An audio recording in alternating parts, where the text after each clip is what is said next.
ഏതായാലും ഇവിടെ ടിക്കറ്റിന് വേണ്ടിയിട്ട് ധാരാളം ആളുകൾ നിൽക്കുന്നുണ്ട്. കിത്തന പോലെ ഏക ആത്മിക 18.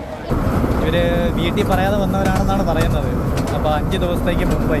അപ്പോൾ വ്ളോഗിൽ കൂടെ അറിഞ്ഞതാണ് പോലും ഈ എലഫൻ്റ് കേവ്സിനെ കുറിച്ച്. ഇവിടെ കണ്ടിട്ട് എനിക്ക് തോന്നുന്നത് ഒരു ദിവസം മൊത്തം വേണ്ടി വരും ഇതിലൂടെ യാത്ര ചെയ്ത് വീഡിയോ പിടിക്കാനെന്നാണ്.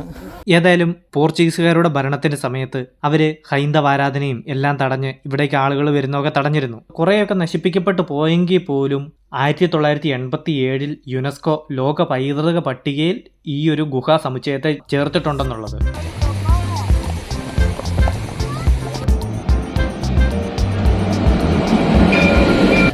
ഇവിടെ 5:30 ലാസ്റ്റ് വണ്ടി എന്നാണ് പറയുന്നത്. ഹായ് ബോലോക്കെ.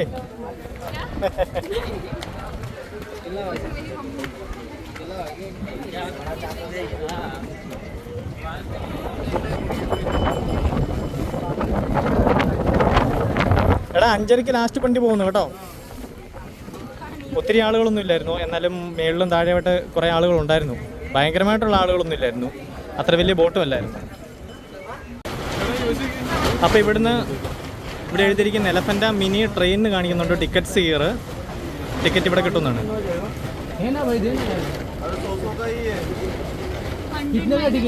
कितने कितने बोलो ना. ओ भाई कितने 30 है. कितना बोला एक आदमी का 18 हमारा 56 हुआ है, मतलब 54 हुआ है. 56 है. 54 है 18 है. 18 ही हुआ ना. 18 ओके ओके. बारिश हो रहा है 18 രൂപയാണ് ഇതിനെന്നാണ് പറയുന്നത്. ഏതായാലും ഇവിടെ ടിക്കറ്റിന് വേണ്ടിയിട്ട് ധാരാളം ആളുകൾ നിൽക്കുന്നുണ്ട്. ഇപ്പോൾ ഇവിടെ നല്ല മഴ, കാലാവസ്ഥ സത്യം പറഞ്ഞാൽ പ്രതികൂലമാണ്. നല്ല മഴയൊന്നുമില്ല, എന്നാൽ പോലും ഒരു ചെറിയ ഫോണൊക്കെ നമ്മുടെ കൂട്ട് ഫോണൊക്കെ വർക്കാവാതിരിക്കാൻ വേണ്ടി ഈ ഒരു മഴ മതി. ഏതായാലും മഴ നനയാതെ വേഗം പോകേണ്ടി വരുന്നു.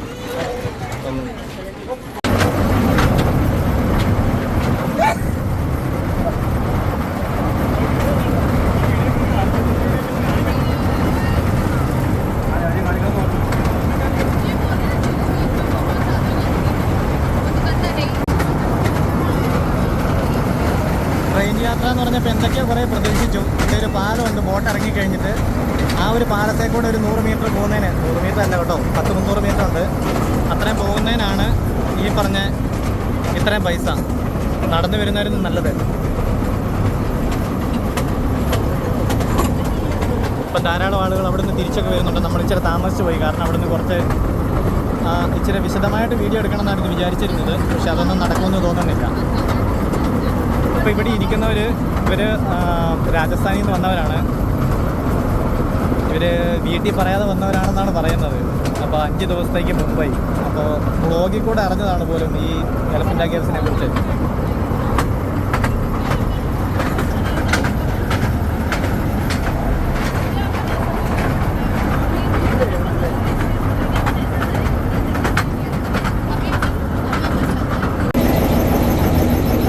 അപ്പോൾ ഇവിടം വരെയാണ് ഈ വണ്ടി ഉള്ളത്. അപ്പോൾ ഇനി മുന്നോട്ട് നടന്നു പോകണമെന്നാണ് പറയുന്നത്. ഇതാ ഗോമാത എല്ലാവരെയും സ്വീകരിക്കാനാണെന്ന് തോന്നുന്നു ഇവിടെ ഉള്ളത്.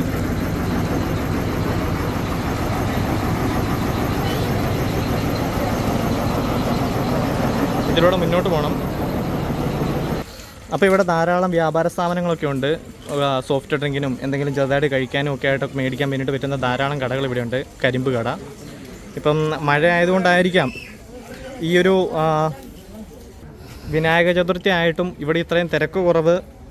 ഈ വൈകിയ വേള ആയതുകൊണ്ടും ഒരുപക്ഷെ ഈ മഴയൊക്കെ ഈ കാലാവസ്ഥയുടെയൊക്കെ ആയിരിക്കാം കേട്ടോ. പൊതുവേ ഇങ്ങനെ ഈ സമയത്ത് അങ്ങനെ മഴയൊന്നും ഉണ്ടാവേണ്ടതല്ലെന്നാണ് എനിക്ക് തോന്നുന്നത്.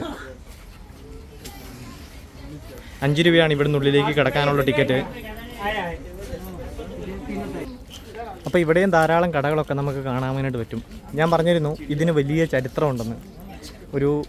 ഒരു കാലത്ത് ഇതിലൂടെ കണ്ടുകൊണ്ടിരുന്ന ഗാരാപൂരി ഗുഹകളിൽ പെടുന്നതാണ് ഇവിടെ കാണുന്ന ഗുഹകൾ. അപ്പോൾ ഇവിടെ ഇരുന്നിട്ട് എടുത്തുകൊണ്ട് പോകാൻ വേണ്ടിയിട്ട് പറ്റുന്ന സൗകര്യങ്ങൾ വരെ ഇവിടെ ഉണ്ട്. ധാരാളം ആളുകൾ നടന്ന് കയറിയും ഇറങ്ങിയൊക്കെ വരികയും പോവുകയും ചെയ്യുന്നുണ്ട്. അത്യാവശ്യം ദൂരേക്ക് പോകാനുണ്ടെന്ന് തോന്നുന്നു. സമയം ഇപ്പം ഏകദേശം 5 മണി ആവാനായി. 5:30ക്കാണ് ലാസ്റ്റത്തെ ബോട്ടുള്ളത്. അപ്പോഴേക്കും തിരിച്ചിവിടെ എത്തുമോ എന്നുള്ളത് അറിയത്തില്ല. അതിന് പോയി നോക്കാം. ഒരല്പം സ്പീഡിൽ പോകേണ്ടിയിരിക്കുന്നു. ഇവിടെ കുറേ ബുദ്ധൻ്റെ പ്രതിമയും ഒക്കെ ഇവിടെ വെച്ചിരിക്കുന്നത് നമുക്ക് കാണാം. പിന്നെ ഈ ഗുഹകൾ 1987 ലോക പൈതൃക പട്ടികയിൽപ്പെടുത്തിയൊരു സ്മാരകം കൂടിയാണ്. ഇവിടെ കുറേ സുവനീറുകളൊക്കെ വിൽക്കാൻ വേണ്ടിയിട്ട് വെച്ചിട്ടുണ്ട്. അതുപോലെ തന്നെ ഹോട്ടലുകളൊക്കെ ധാരാളം ഇവിടെ ഉണ്ട്. പക്ഷെ സമയം എന്ന് പറഞ്ഞാൽ അത് വളരെ നമുക്ക് ഡൈജസ്റ്റ് ആകാത്ത രീതിയിലുള്ളതായിപ്പോയി. നമ്മൾ വന്ന സമയവും എല്ലാം വളരെ ഡൈജസ്റ്റ് ആവാത്ത രീതിയിലായിപ്പോയി. ഒന്നും ചെയ്യാൻ വേണ്ടിയിട്ട് പറ്റില്ലാത്ത അവസ്ഥയാണ്. എന്താ ചെയ്യാന്ന് പറയാം. ഇതുവരെ വലിയ കുഴപ്പമില്ലാത്ത കയറ്റമായിരുന്നു. പക്ഷേ ഇനിയിപ്പോൾ കുത്തനെയായുള്ള കയറ്റമാണ് കാണുന്നത്. നനയാതിരിക്കാൻ വേണ്ടിയിട്ട് ഇവിടെ ടാർപ്പായൊക്കെ വെച്ചിട്ടുണ്ട്. ആയിരക്കണക്കിന് വർഷങ്ങൾ പഴക്കമുള്ള ഗുഹകളാണ് ഇവിടുത്തെ പ്രധാന ആകർഷണം എന്ന് പറഞ്ഞാൽ. ആനയുടെ ആകൃതിയിലുള്ള കല്ലുകളാണ് ഇതിന് എലിഫൻ്റ കേവ്സ് എന്നുള്ളൊരു പേര് വരാൻ വേണ്ടിയിട്ട് കാരണം. പോർച്ചുഗീസുകാരാണ് ഈ എലിഫൻ്റ കേവ്സ് എന്ന് ഇതിന് പേരിട്ടത്.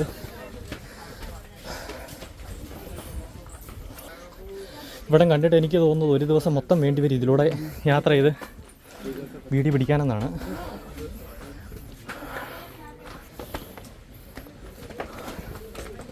ഇവിടെ ഇങ്ങനൊരു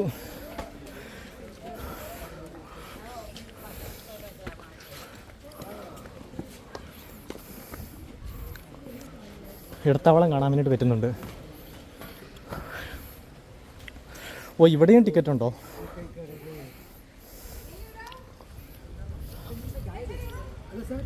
एलिफेंटा केव्स का मैं गाइड हूँ, क्या लोकल गाइड है सर। मैं ये वर्ल्ड हेरिटेज प्लेस है सर, यूनेस्को साइट है सर। अभी नहीं चाहिए, टाइम नहीं है ना? अभी हो जाएगा, अब अपन आवर्स में होता है, आधा घंटे में सब पूरा करेगा आपको। और करेगा मैं गाइड है ना, गाइड से जल्दी हो जाएगा सर। जल्दी हो जाएगा गाइड से, ऐसा बिना गाइड से तो आपको बहुत टाइम लगेगा। वर्ल्ड हेरिटेज प्लेस है सर, ये यूनेस्को साइट है।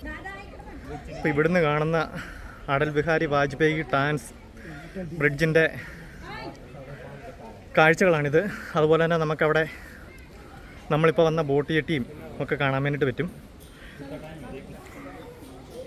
മുംബൈയുടെ കാഴ്ചകൾ ഇവിടുന്ന് അത്ര വ്യക്തമല്ല, കാരണം മരങ്ങളൊക്കെ ഉള്ളതുകൊണ്ടാണ്. जाने किधर? इधर सीधे जाने सर, यहाँ पे गुफा है। हाँ, इसलिए मालूम पर मैं गाइड है सर, मुझे भी मालूम है। बहुत बढ़िया करो मैंने लिख के रखा। यहाँ का हम लोकल गाइड को मालूम है ना मेरा, मालूम है बट पढ़ गया मैंने। ज़्यादा नहीं पैसा लगेगा। ബസ് ഏതറേ? അപ്പോൾ ഫ്രണ്ട്സ്, ഞങ്ങളിവിടെ എത്തിക്കഴിഞ്ഞതിന് ശേഷമാണ് ഇവിടെ വീഡിയോ അലൗഡ് അല്ല എന്നുള്ള കാര്യം അറിയാവുന്നത്. നമുക്കവിടെ ടിക്കറ്റൊക്കെ എടുത്തിട്ട് വേണമായിരുന്നു ഈ ഗുഹയിരിക്കുന്ന ഈ ഒരു പ്രദേശത്തേക്ക് കയറാൻ. പല സ്ഥലങ്ങളിൽ പല ചാർജുകൾ കൊടുത്തിട്ടാണ് ഇവിടെ എത്തിയത്. അവസാനം ഗുഹയുടെ അവിടെ എത്തിയപ്പം അവിടെ പിന്നെ എക്സ്ട്രാ ചാർജ്. അപ്പം ഇങ്ങോട്ടേക്ക് ഞാൻ എൻ്റെ കസിൻസിനൊന്നും കൂട്ടിയില്ല.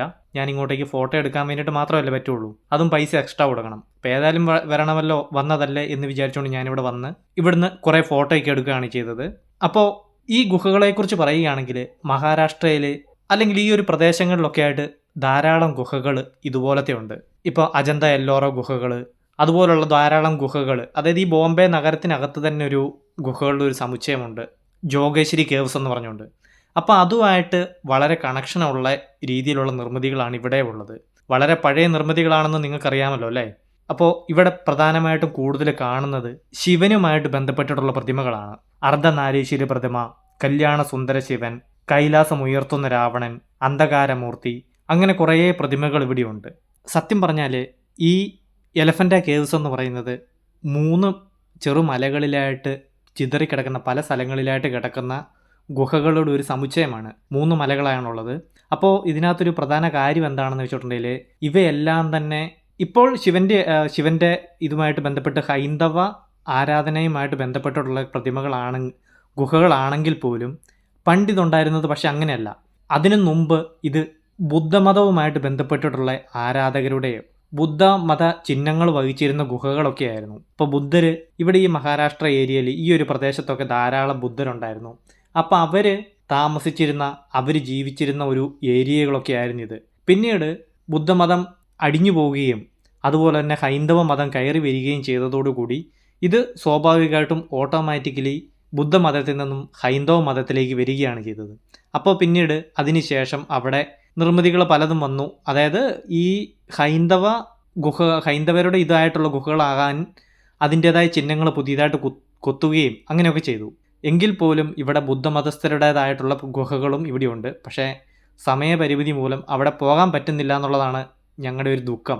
നമ്മൾ വല്ലാണ്ട് താമസിച്ചാണ്, പോരാത്തതിന് അത്യാവശ്യം നല്ല ടയേർഡുമാണ്. അപ്പോൾ പിന്നെ ബോട്ട് പോകേണ്ട സമയമാകുന്നതിന് മുമ്പ് തന്നെ നമുക്ക് ബോട്ട് ജെട്ടിയിലേക്ക് എത്തേണ്ടതും കൂടിയുണ്ട്. അപ്പോൾ നമുക്ക് ഇതിൻ്റെ ചരിത്രത്തിലേക്ക് പോവുകയാണെങ്കിൽ നമുക്ക് 1-2 കാര്യങ്ങൾ കാണാൻ കഴിയും. എലഫൻ്റ കേവ്സ് എന്നാണ് ഇപ്പോൾ അറിയപ്പെടുന്നതെങ്കിൽ പോലും പ്രാദേശികമായിട്ട് അറിയപ്പെടുന്നത് ഘാരാപുരി ഗുഹകൾ എന്നാണ്. ഈ എലഫൻ്റ കേവ്സ് എന്നുള്ള പേര് വന്നത് പോർച്ചുഗീസുകാർ ആനയുടെ രൂപത്തിലുള്ള കല്ലുകൾ കണ്ടതിന് ശേഷം അങ്ങനെ പേര് മാറ്റിയതാണ്. നമുക്കറിയാം ബോംബെയിൽ ആദ്യമേ വന്നതും ഒക്കെ പോർച്ചുഗീസുകാരായിരുന്നു. പിന്നീട് അത് ബ്രിട്ടീഷുകാർക്ക് കൊടുക്കുകയൊക്കെ ചെയ്തതാണെന്നുള്ള ചരിത്രം നമ്മൾ കേട്ടിട്ടുണ്ടാവും. അപ്പോൾ എലഫൻ്റ കേവ്സ് എന്ന് പോർച്ചുഗീസുകാർ പേരിട്ടു. അത് പിന്നീട് തുടർന്ന് പോരുകയാണ്. അപ്പോൾ അതിനു മുമ്പ് ഇവിടെ ഉണ്ടായിരുന്നത് ഘാരാപുരി എന്ന പേരാണ്. അപ്പോൾ ഘാരാപുരി എന്നത് അഗ്രഹാരപുരി എന്നത് ലോപിച്ച് വന്ന പേരാണ്. അപ്പോൾ ആനയുടെ രൂപത്തിലുള്ള കല്ലുകൾ കണ്ടതുകൊണ്ട് എലഫൻ്റ കേവ്സ് എന്ന് പോർച്ചുഗീസുകാർ ഇതിന് പേരിട്ടു. അപ്പോൾ അവരിവിടെ വന്ന സമയത്ത് ഇങ്ങനൊരു ഈ ഒരു സ്ഥലം കണ്ടു, കുറേ ഗുഹകൾ. അപ്പോൾ അതിനകത്ത് മനോഹരമായിട്ട് കൊത്തി നിർത്തിയിട്ടുള്ള നമുക്ക് കാണാം, ലൈറ്റിൻ്റെ കുറവുണ്ടെങ്കിൽ പോലും ഇവിടെ മനോഹരമായിട്ട് കൊത്തിയിട്ടുള്ള ഗുഹകളും രൂപങ്ങളും ഒക്കെ ആയിട്ടുള്ള ഒരു വലിയൊരു സംഭവമായിരുന്നു. അപ്പോൾ എന്തായി, പോർച്ചുഗീസുകാർ പൊതുവെ ക്രൈസ്തവരായിരുന്നു എന്നുള്ളത് നമുക്കറിയാം. അപ്പോൾ അവർ വന്ന സമയങ്ങളിൽ ക്രൈസ്തവ മതം ലോകം മൊത്തം വ്യാപിപ്പിക്കണം എന്നുള്ളൊരു ഇതോടു കൂടിയാണ് വന്നത്. അപ്പോൾ അങ്ങനെ വന്ന് ഇവിടെ ആക്രമണങ്ങളും പരിപാടികളും ഒക്കെ നടത്തി ഇവിടുത്തെ കുറേ സംഭവങ്ങളും കൂടെ തകർത്തു. അതിൻ്റെ ബാക്കിയാണ് നമ്മളിപ്പോഴീ കാണുന്നത് കേട്ടോ.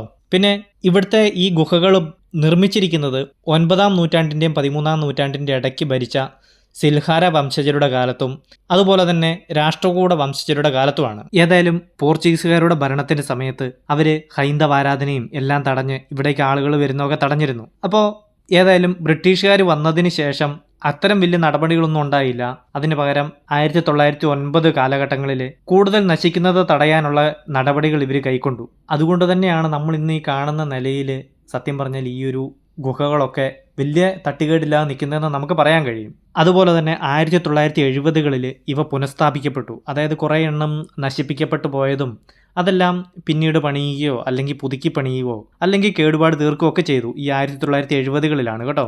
ഇവ നിലവിൽ മെയിൻറ്റെയിൻ ചെയ്യുന്നത് ആർക്കിയോളജിക്കൽ സർവേ ഓഫ് ഇന്ത്യയാണ്. അതായത് മതങ്ങളോ അല്ലെങ്കിൽ ഹൈന്ദവ മതമോ അവരുടെ ക്ഷേത്ര സംഘടന അങ്ങനെയൊന്നുമല്ല, ആർക്കിയോളജിക്കൽ സർവേ ഓഫ് ഇന്ത്യയാണ്. കാരണം എന്ന് പറഞ്ഞാൽ നമുക്കറിയാം ഇത് വളരെ പഴയൊരു സംഭവമാണെന്നുള്ളത്. ഇപ്പോൾ സ്വാഭാവികമായിട്ടും അവർ അത് കൃത്യമായ രീതിയിൽ സംരക്ഷിക്കുമെന്നുള്ളതുകൊണ്ടാണ്. പക്ഷേ നമുക്കിവിടെ കണ്ടാൽ അറിയാം കുറേ സ്ഥലങ്ങൾ കൃത്യമായിട്ട് സൂക്ഷിക്കുകയൊന്നും ചെയ്യാതെ പൊളിഞ്ഞു പോയിരിക്കുന്നതൊക്കെ. ഇപ്പോൾ ആർക്കിയോളജിക്കൽ സർവേ ഓഫ് ഇന്ത്യയുടെ കീഴിലാണെങ്കിൽ പോലും ധാരാളം തെട്ടുകേടുകൾ അവരുടെ ഭാഗത്തു നിന്നും വന്നിട്ടുണ്ടെന്ന് നമുക്ക് കാണാൻ കഴിയും. അതുപോലെ തന്നെ വളരെ പ്രധാനപ്പെട്ട ഒരു കാര്യമാണ്, കുറേയൊക്കെ നശിപ്പിക്കപ്പെട്ടു പോയെങ്കിൽ പോലും 1987 യുനെസ്കോ ലോക പൈതൃക പട്ടികയിൽ ഈ ഒരു ഗുഹാ സമുച്ചയത്തെ ചേർത്തിട്ടുണ്ടെന്നുള്ളത്. അപ്പം അതിൻ്റേതായ സംരക്ഷണവും കൂടി ഇവിടെ കിട്ടുന്നുണ്ടെന്നുള്ളതാണ് മറ്റൊരു കാര്യം. ആ ഒരു സമയത്തെ ധാരാളം നിർമ്മിതികൾ യുനെസ്കോയുടെ ലോക പൈതൃക പട്ടികയിൽ പെട്ടിട്ടുണ്ട്. അതിലൊരു നിർമ്മിതി കൂടിയാണിതും. അപ്പോൾ ഏകദേശം 2ഓളം കുന്നുകളിൽ വ്യാപിച്ച് കിടക്കുന്നതാണ് ഈ പറഞ്ഞ ഗുഹകളെല്ലാം. 6-7 ഗുഹകളുണ്ട്. അപ്പോൾ അതിൽ 1-2 എണ്ണം ബുദ്ധരുടെ ഗുഹകളായിട്ട് തന്നെ ഇപ്പോഴും നിലനിൽക്കുന്നുണ്ടെന്നുള്ളതാണ് കാര്യം. പിന്നെ ഞാൻ പറഞ്ഞില്ലേ ഇതിൻ്റെ പേരിന് കാരണമായത് ആനയുടെ രൂപത്തിലുള്ള കല്ലുകളാണെന്ന്. ആ കല്ലുകൾ ഇംഗ്ലണ്ടിലേക്ക് മാറ്റാനുള്ള ശ്രമത്തിൽ കേടുപാടുകൾ വന്നു എന്നാണ് പറയപ്പെടുന്നത്. അപ്പോൾ 1985 ഇന്ത്യ ഗവൺമെൻറ് ഈ ഒരു പ്രദേശം നിരോധിത മേഖലയായിട്ട് പ്രഖ്യാപിച്ചു എന്നുള്ളത് മറ്റൊരു കാര്യം. അപ്പോൾ ഏതായാലും പുരാവസ്തു പഠനങ്ങളൊക്കെ ഇപ്പോഴും ഗഹനമായിട്ട് നടക്കുന്നുണ്ട്. പിന്നെ ഇവിടുത്തെ സന്ദർശകർ വരുന്നതിനെ സന്ദർശകർ വന്നിട്ട് ഇതിൻ്റെ ചിത്രങ്ങളൊക്കെ പകർത്തിക്കൊണ്ട് പോയിട്ടുണ്ട്. പിന്നീട് ആളുകൾ വരില്ല എന്നുള്ളൊരു ചിന്തയിലാണ് സത്യം പറഞ്ഞാൽ ഇവർ ഈ വീഡിയോ എടുക്കലും ഒക്കെ തടയുന്നത്. അതുകൊണ്ടൊരു കാര്യമുള്ളതായിട്ട് എനിക്ക് തോന്നുന്നില്ല എന്നുള്ളതാണ് സത്യം. കാരണം വീഡിയോ ഒക്കെ കണ്ട് വരാനുള്ള ഒരു വകുപ്പുണ്ടെന്ന് കണ്ടാൽ ആളുകൾ ഇവിടെ വരും, വരാതിരിക്കുകയൊന്നുമില്ല. ഏതായാലും ഇവിടെ വന്നിട്ട് ഒത്തിരി കാണാനൊന്നും ഇല്ലായിരുന്നു എങ്കിൽ പോലും ഇങ്ങോട്ടുള്ള യാത്രയും എല്ലാം ഒരു മനോഹരമായ ഒരു അനുഭവം തന്നെ ആയിരുന്നു എന്നുള്ളത് മറ്റൊരു കാര്യം. ഇവിടെ വന്നപ്പോൾ നമ്മളൊരു ഇടുക്കിക്കാരനെ കണ്ടു. പേര് ജയ്മോൻ അല്ലേ? ജയ്മോൻ തോമസ്. ഇടുക്കിയിലാണ് താമസം. ഇപ്പോൾ ഗോവയിലൊക്കെ വരുന്ന വഴിക്ക് ഇവിടെ വന്നാണ്. അപ്പോൾ ഈ എലഫൻ്റ കേവ്സിനെ കുറിച്ച് ധാരാളം കേട്ടിട്ടുള്ളവർ ധാരാളം പേര് വരുന്നുണ്ട്. അപ്പോൾ പുള്ളിക്കാരൻ്റെ അനുഭവം ഒന്ന് പുള്ളിക്കാരൻ നമുക്ക് കേൾക്കാം. നമ്മൾ ഈ ലാസ്റ്റ് ടൈമിലാണോ എപ്പോഴാണ് വന്നത് ഇവിടെ? ഇവിടെ എലഫൻ്റ കേവ്സിൽ 3:30 കഴിഞ്ഞപ്പോഴല്ല. നമ്മൾക്ക് അതിനേക്കാൾ അത്രയും പോലും പറ്റിയില്ല. നമ്മൾ പിന്നെ താമസിച്ചിട്ടാണ് വന്നത്. കാരണം നമ്മൾ അത്രയും നേരം കാത്തിരുന്നിട്ട് ബോട്ട് അത്രയും ദൂരം വന്നിട്ട് അതിൻ്റെതായിട്ടുള്ള യാതൊരു ബെനിഫിറ്റ്സും ഇല്ലല്ലേ? ഇല്ല, കാണാനായിട്ടൊന്നുമില്ല. പിന്നെ ഒരു ആർക്കിടെക്ചർ ഞാൻ മാത്രമേ ഉള്ളൂ. 1400 വർഷം അത്രേ ഉള്ളൂ. ഒരു ഫോട്ടോ എടുക്കാനല്ലാതെ വേറെ ഒരു വീഡിയോ പോലും പിടിക്കാൻ വേണ്ടിയിട്ട് പറ്റില്ല. പിടിച്ചു പറിക്കുന്നതാണ് ഇതിൽ നല്ലത് എന്ന് പറയാനൊരു സ്പെൻഡ് ചെയ്യാന്ന് പറഞ്ഞാൽ ഇതൊരു എന്താ പറയുക, ഭയങ്കര മോശമാണ്. 250ഓളം രൂപ. എത്രയാണ്? 240 രൂപയാണ് ഒരാൾക്ക് ബോട്ടിന് ഇങ്ങോട്ടേക്ക് വരാൻ വേണ്ടിയിട്ടുള്ളത്. 260 രൂപ. അതിനുശേഷം അവിടുന്ന് ഒരു ട്രെയിൻ എന്ന് പറഞ്ഞുകൊണ്ടൊരു പരിപാടി. അപ്പോൾ അതൊക്കെ കണ്ടപ്പോഴത്തേക്കും ഞങ്ങൾ തന്നെ വിചാരിച്ചു വലിയ എന്തോ സർവീസാണ്. ഞാനും വളരെ പ്രതീക്ഷയോടെ വന്നു കഴിഞ്ഞപ്പോൾ മനസ്സിലായത് ഒന്നുമില്ല എന്നുള്ളത്. അതെ, ആ ബോട്ടിന് 18 രൂപ. അത് കഴിഞ്ഞിട്ട് ഇവിടെ വേറൊരു ഗേറ്റ്. ആ ഗേറ്റിന് 6 രൂപ, 5 രൂപ. 5 രൂപയൊക്കെ കൊടുത്തിട്ട് ഉള്ളിലേക്ക് കയറിയപ്പോൾ ഇതിനകത്ത് വേറെ ഫീസൊന്നും ഇല്ലെന്ന് വിചാരിച്ചു. ഇതിനെല്ലാം ഒരു ചെങ്കുത്തായ ഒരു കയറ്റം കയറി. ഇതുപോലത്തെ ഒരു കയറ്റം കയറിയിട്ട് ചെന്ന് കഴിഞ്ഞാൽ നോക്കുമ്പം 40 രൂപ അവിടെ ഒരു ടിക്കറ്റ് ഉണ്ട്. 40 രൂപയുടെ ടിക്കറ്റ്. അത് കഴിഞ്ഞിട്ട് അകത്തോട്ട് പോയി നോക്കി കഴിഞ്ഞാൽ ശരിക്കും പറഞ്ഞാൽ ഒരു കേവേ ഉള്ളൂ. ആ കേവിനകത്ത് കാര്യമായിട്ടൊന്നുമില്ല. അതെ, കാര്യമായിട്ട് സംരക്ഷിക്കൊന്നും ചെയ്യാത്ത ഒരു ഗുഹകളും കുറേ പ്രതിമകളും. അതെ തന്നെ. പോവാണോ? Okay, thanks. എന്നാ ശരി. എന്നാ ഞങ്ങളും വന്നുകൊണ്ടിരിക്കുകയാണ്. അപ്പോൾ ഓരോരുത്തരുടെ അഭിപ്രായം, ഒരു മലയാളിയെ തന്നെ കിട്ടി. എനിക്കുള്ള അതേ അനുഭവമാണോ അഭിപ്രായമാണോ എന്നൊന്ന് ചോദിക്കാൻ വേണ്ടിയിട്ട് പറ്റി. അപ്പോൾ അവരും പറഞ്ഞ് ഇങ്ങനെ തന്നെയാണ്. ഒരു ദിവസമൊക്കെ എടുക്കുവാണെങ്കിൽ ഇതിനകത്ത് ഈ 40 രൂപ കൊടുത്തിട്ട് വേറെയും പൈസ കൊടുക്കാനില്ലെങ്കിൽ നമ്മൾ ഈ കൊടുത്ത പൈസ വസൂലാവുമോ ഇല്ലയോ എന്ന് നമുക്ക് നോക്കാൻ വേണ്ടിയിട്ട് പറ്റും. 2 മലയുണ്ടെന്ന് പറഞ്ഞല്ലോ. അപ്പോൾ അതവിടെ ഒന്നും കാണാൻ വേണ്ടിയിട്ടൊന്നും പറ്റിയിട്ടില്ല. ഒന്നും കാണാൻ വേണ്ടിയിട്ടുള്ള സമയവും ഇല്ല, കണ്ടുമില്ല. ധാരാളം സന്ദർശകർ വരുന്ന, അതായത് വിശ്വാസപരമായിട്ട് ധാരാളം സന്ദർശകർ, ബുദ്ധമത വിശ്വാസികളും ഹിന്ദുമത വിശ്വാസികളും ഗണപതി വിശ്വാസികളും ഒക്കെ ആയിട്ട് ധാരാളം വിശ്വാസികൾ വരുന്ന ഒരു സ്ഥലത്തെ അവസ്ഥയാണിത്. വളരെ മോശമെന്ന് തന്നെ അല്ലാതെ മറ്റൊന്നും പറയാനില്ല. ഒരു ജസ്റ്റ് ഫോട്ടോ എടുത്തിട്ടുണ്ടെങ്കിൽ ഫോൺ പിടിച്ച് മേടിച്ചിട്ട് ഫോട്ടോ ഡിലീറ്റ് ചെയ്ത് കളയിക്കുക, അങ്ങനെ എന്തെല്ലാം കാര്യങ്ങളാണ് ഇവിടെ നടക്കുന്നത്. അപ്പോൾ നമുക്ക് ഏതായാലും 6 മണിക്കാണ് ലാസ്റ്റ് ബോട്ട്. 6 മണിയാകുമ്പോഴത്തേക്കും ബോട്ടിൽ കയറാം. നമ്മുടെ ഭാഗത്തും ഇതിനകത്ത് തെറ്റുണ്ട്. കാരണം എന്താണെന്ന് വെച്ചാൽ നമ്മൾ കുറേ കൂടെ നേരത്തെ വരാൻ വേണ്ടിയിട്ട് ശ്രമിക്കേണ്ടതായിരുന്നു.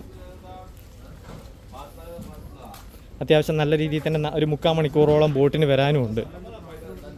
അപ്പോൾ ഫ്രണ്ട്സ്, ഇവനീ പറയുന്നതിനകത്ത് കുറച്ചൊക്കെ കാര്യങ്ങളുണ്ട് എന്ന് തോന്നുകയാണെങ്കിൽ മറക്കാതെ ചാനൽ സബ്സ്ക്രൈബ് ചെയ്യണം കേട്ടോ. അതുപോലെ തന്നെ തൊട്ടടുത്ത വീഡിയോയിൽ സമ്പന്നമായ ചരിത്രമുള്ള ഗേറ്റ് വേ ഓഫ് ഇന്ത്യയുടെ വീഡിയോയാണ് വരുന്നത്. എല്ലാവരും അത് മറക്കാതെ കാണാൻ ശ്രമിക്കണേ.